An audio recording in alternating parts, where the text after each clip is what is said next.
Hi, and welcome to Acts of the Heart. And this week we're going to be talking about new beginnings. And before we start, I just want to share with you an affirmation all about new beginnings and, how you can bring new beginnings in through this affirmation. I am grateful for these new beginnings which have arrived in my life. I receive them with an open heart and deep felt appreciation. I will carry out the work required to enable these blessings to easily flow from my ventures and my aspirations.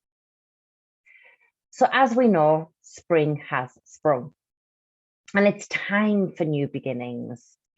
Soon we'll see the newborn lambs and bunnies hopping and bopping in the fields. So why not do some hopping and bopping of our own and bring some newborn or new beginnings into our lives or into your life? A great place to start is to look at your current life and in the main areas of your life and see what is serving you well and what is not serving you as well.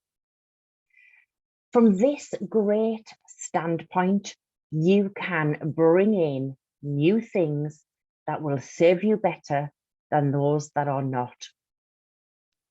By starting with the things in your life that are currently serving you well, you can see what you already do that works. And this is really good for boosting your morale, boosting your self-esteem, building your confidence, just purely by understanding the things that you already do in life that are really serving you well. And when you become aware of those, give thanks and gratitude for these. It's really important when we are looking at how we can bring new things into our life to be grateful for what we've already got in our lives. And a lot of people don't actually do that, and it doesn't take very long. Just be aware. It's about awareness, aware of what you have in your life already, and being aware of what isn't serving you in your life so that you can bring on board those new beginnings. So depending on the literature that you read, there are maybe 5, 6, 7, 10, 12 areas of a person's life, of your life.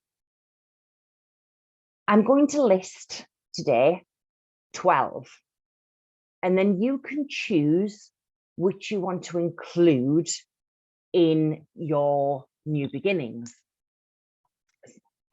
So what you need to do in order to become aware of what's serving you and what's not serving you is get a sheet of paper or a journal or a notebook, whatever works best for you, and make a table of 3 columns.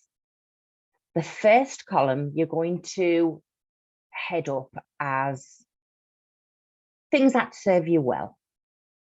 The second column is the things that don't serve you well. And the third column is the new beginnings, what you can bring in to replace those things that don't serve you well. Now, what you might want to do if you're choosing, say, I would actually advise and suggest that you choose at least 6 areas of your life to focus on. Now, don't get overwhelmed by it. You don't have to do it all at once. Just take one area at a time and focus on that. And as you do each area, do some journaling afterwards on how you felt before you started, how you felt during the process, and how you feel at the end of the process. This will help you to move forward with these new beginnings. So I'm going to list out the 12 for you now. All right, now you will have probably a table for each area that you choose so that you can keep them all separate. All right, and as I say, after each one, make sure that you do do some journaling.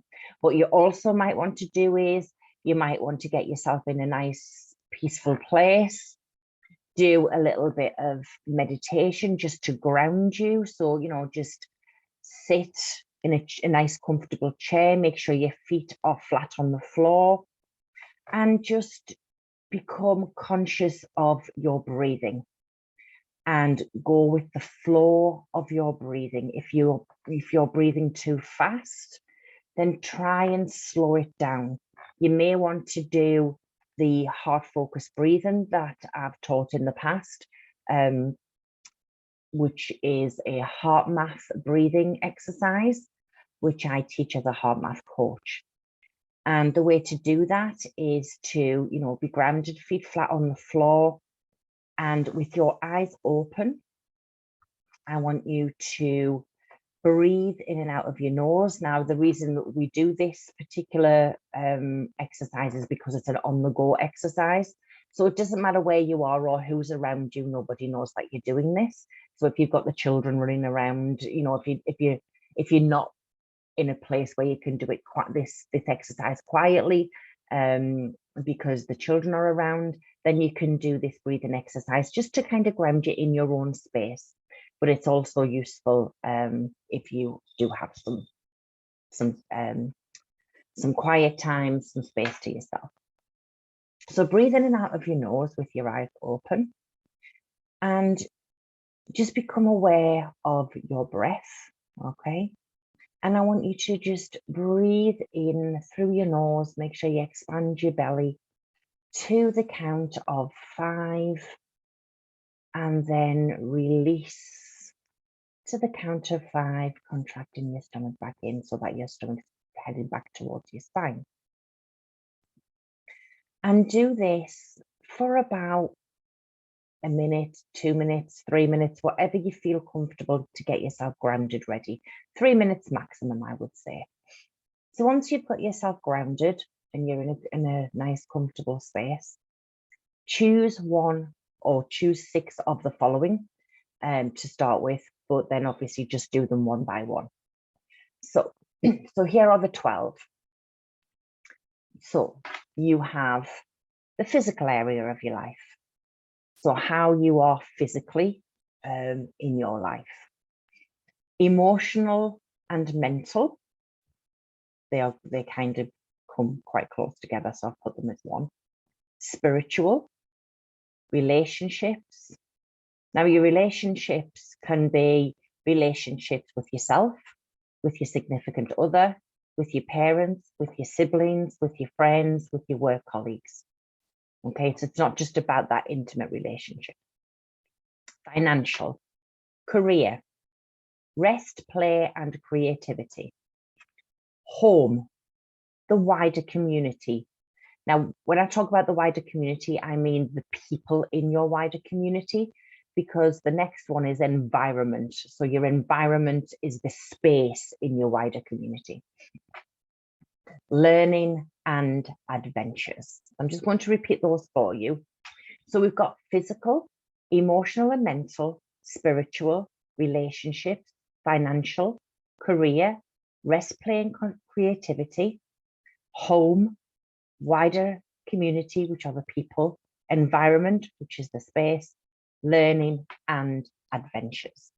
So choose at least 6 of those, and as I say, one at a time. So choose the one that you feel is your biggest priority, and using your table, write down under the heading of the things that serve you well. So for example, if you take physical, okay, write down all of the physical things, all the things that serve you well with your physical body. Okay, so that could be that you exercise, that you eat healthily, that you look after, you know, you've got excellent self-care, self-love, that kind of thing. And look at what serves you well. And then once you've listed all of that down, look at what doesn't serve you as well. That is doing you an injustice or doing you more harm than good, shall we say.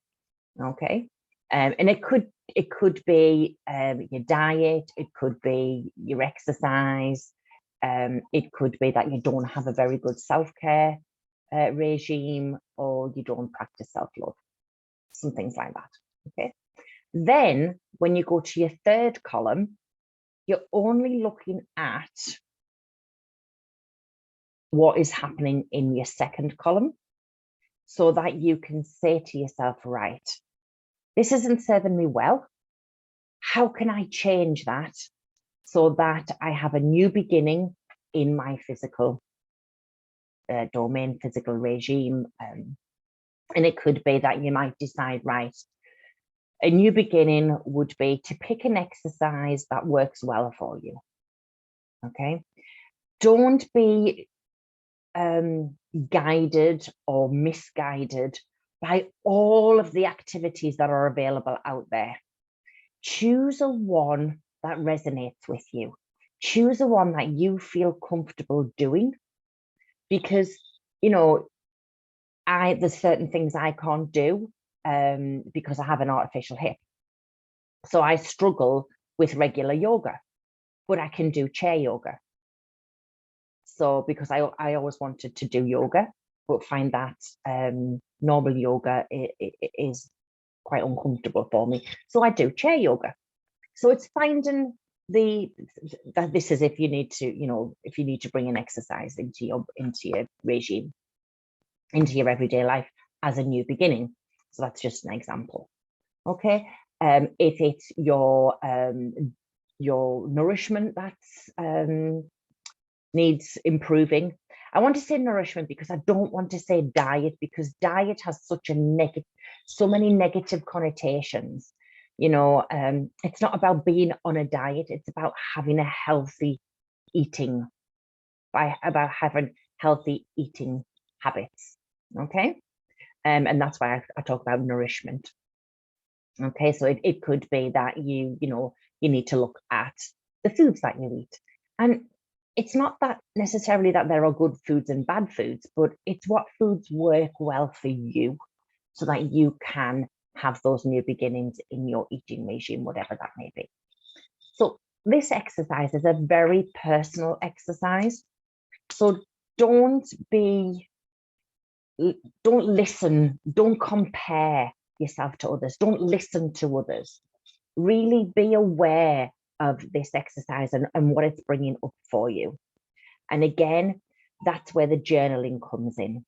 So once you've finished the physical table, do some journaling and give yourself a few days between each of the areas of your life. This is really, really important because we don't want overwhelm. We just want to, list 6 of them down, write them in order of priority and work through them. It's not a quick fix. It's not something that's going to change overnight, but it's a way of bringing in new beginnings, rebirthing yourself, for want of a better phrase, so that you can start to move forward in your life and start finding the ways that are going to suit you better, are going to serve you better. And that's what this is all about. So I hope those tips have been useful.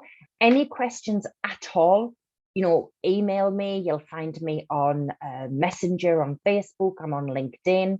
I'm also on Instagram. If you're not already part of the Freedom to Be You movement, our community on Facebook, I would love you to come and join us, where you will get more insights into these new beginnings and further tips and resources in there as well. Have a lovely rest of your day, and I will pop in and see you again next week. Take care. Bye for now.